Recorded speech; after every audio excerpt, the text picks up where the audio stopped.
and welcome to this edition of Ask Dr. Robyn. I'm Dr. Robyn Silverman, Child and Teen Development Specialist and the creator of the Powerful Words Character System.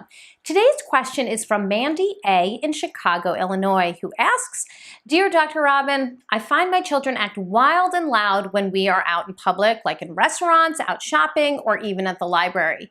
They are good kids, but they think this is funny. How can I get them to show more respect when we leave our home? Well, thank you, Mandy. Whether it's libraries or restaurants, grocery stores, or the post office, many parents cringe when they have to take their kids, especially young kids, out in public. I get it. I think we've all been there before. As a child, I remember my mom giving me that mom look, and I would stop dead in my tracks. And if I didn't stop doing what she didn't want me to do, there would certainly be consequences. There are actions that you can take to help your children learn respect in public places, and here are a few. So number one, keep reasonable expectations. Young children can only tolerate so many errands and so much being quiet. Of course, we can't expect toddlers to act like teens. Therefore, be sure that you're not requiring young kids to wait around for hours while you jump from place to place without a peep. It's just not going to happen. They need a break. They need space to act like children.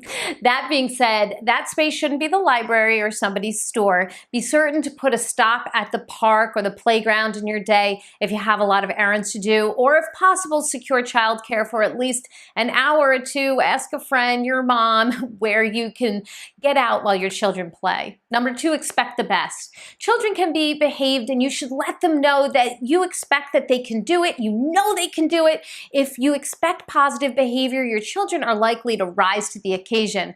They don't want to misbehave, and they don't want to make you angry. So give them the opportunity to show you what they can do. Number three, practice at home. I've talked about this when presenting to parents. If you don't practice what you want to see, your children likely won't do it in public. For example, when pressed, parents will tell me that they don't ask their children to sit at the dinner table and eat dinner, yet they get angry when their children are running around and yelling at a restaurant, which can be both dangerous and annoying to other patrons. So whether you want your children to be respectful and responsible at a store or a library, a restaurant, or a friend's home, it's good to have them practice what you want to see from them at your home first. Number four, discuss it before you go inside. So before you leave your home, or while you're en route, or when you're outside the building, talk about the kind of behavior that's needed once you enter a public domain. Don't simply preach. Nobody wants to listen to that. Ask questions. So how do you think we should act when we go to the library? What do you think could happen if we run around the restaurant with all the waiters and waitresses holding big trays of food? What could happen if we run and yell at the store? Again, remind them that you know that they are the kinds of kids who can be kind, who can be respectful in public places, and you know they can do it. When you have these types of conversations, even the youngest children will be able to think through and know what you and others expect from them when they're in public. So number five is tie it into cause and effect. So children love routine. They love to have some control over what happens. So let your child know that first, we will go to the store to get the orange juice and the fruit we need. Then we can go to the library, or then we can play a game. This first then construction gives the children something to look forward to and know that there's an order to the schedule. You can also use an if-then construction to inform them of consequences, both positive and negative. If we calmly and with quiet voices get the groceries we need, then we can play a game on our way home. Or if you run around in the store, then we won't be able to go to the library after to get that special book you want. So if you walk around calmly, then we will go straight to the library after we're done. They are then in control of their destiny.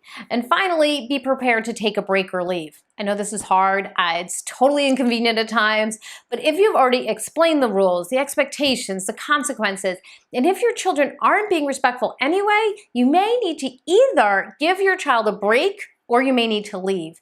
If you simply think your child needs some time to recalibrate, you can say, we have to use a quiet voice in the library. You are being too loud and we need to go outside and take a break. When you're ready, come back in and follow the rules. We can finish our book. At that point, you can gauge whether they need to run around a little or if they simply needed to know how serious you were about the rules that need to be respected out in public. And if poor behavior continues, it's time to go. So that's all the time we have for today. For this edition of Ask Dr. Robyn, please continue to send in your questions. They may be featured next time. And in the meantime, I hope you'll make it a very powerful month and a beautiful end to 2017. Thank you so much, everyone.